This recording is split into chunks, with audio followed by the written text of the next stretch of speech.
शादीशुदा होने का बहाना छोड़ो और तैयारी करो। जी हाँ साथियों, मैं हूँ आपका विमल सर और आप देख रहे हैं सीजी जॉब एजुकेशन।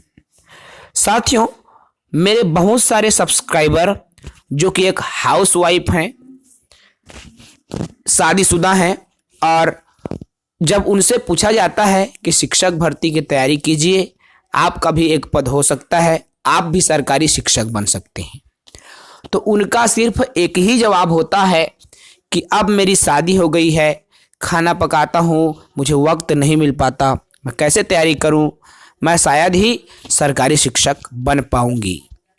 ये बहाना छोड़िए और तैयारी कीजिए। देखिए, यदि आप मेहनत करेंगे तो सफलता आपके कदम चूमेगी। आज की ये वीडियो उन्हीं शादीशुदा महिलाओं की है जिनका हर बार यही कहना होता है कि मेरी शादी हो गई है, मैं अब सरकारी शिक्षक नहीं बन सकता।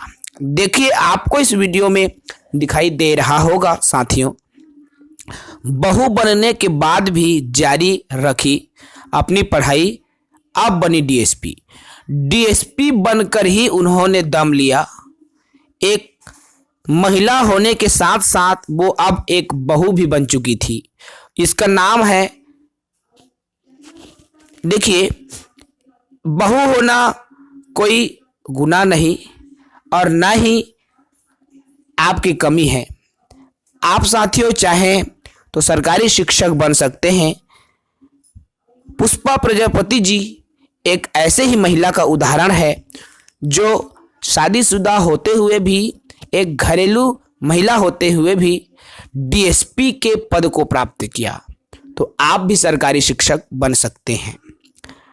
महिलाओं को अपने जीवन में एक अच्छा मुकाम पाने के लिए बिल्कुल आप पुष्पा प्रजापति मैडम जैसा उदाहरण यदि आप समझें तो आप भी जिंदगी में बहुत कुछ कर पाएंगे साथियों। शादी ब्याह नाते रिश्ते रोड़ा नहीं डाल सकते यदि आप में सच्ची लगन है, और यही कर दिखाई पुष्पा मैडम ने। बस जरूरत है तो किसी मुकाम को पाने के जज्बे की। यही वजह है कि मैंने शादी करने के बावजूद कुछ अच्छा व देश सेवा करने की तमन्ना के साथ अपने जज्बों को कायम रखा। देखिए, मैडम कहती है कि मैं शादीशुदा होने के बाद भी अपने सपने को जीवित रखा, अपने जज्बे को जीवित रखा, देश की सेवा करना चाहती थी। आप भी साथियों एक शिक्षक बनकर राष्ट्र निर्माण में अहम भूमिका निभा सकते हैं।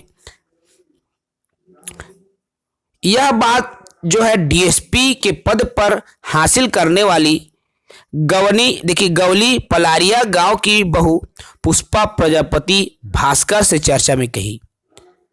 उन्हें अपने बचपन से लेकर डीएसपी पद को हासिल करने में आने वाली चुनौतियों के बारे में भी बताया। थार जिले के कराड़िया गांव में जन्मी प्रजापति ने बताया कि जिस गांव में उनका जन्म हुआ वहां पर स्कूली शिक्षा का साधन नहीं था, इसलिए परिवार के लोगों ने उसे इंदौर के समीप चंद्रावतीगंज में मामा के यहाँ भेज दिया। देखिए, इनकी 11वीं और 12वीं की जो पढ़ाई है अपने मामा गांव में हुई थी साथियों। उसके बाद में कॉलेज की पढ़ाई इंदौर से पूरी की। अब देखिए, जब वो कॉलेज में सेकेंड ईयर में थी, है ना, हम बोलते हैं 22 साल की उम्र है, 23 साल की, ये 20 साल की उम्र में पुष्पा मैडम जी की जो शादी है कर दी गई थी साथियों। अब वो 20 साल में उनकी शादी आशीष प्रजापति से कर दी गई थी। जब उन्होंने अपने पति से पढ़ाई करने की इच्छा जताई तो पति ने उन्हें पूरा सहयोग किया। वह पति भी उनके साथ, देखिए, पूरा सहयोग पति द्वारा किया गया, ठीक है। और आर्थिक परेशानियों के चलते परिवार परामर्श केंद्र चंद्रनगर में नौकरी की। देखिए, उन्होंने नौकरी भी की साथियों।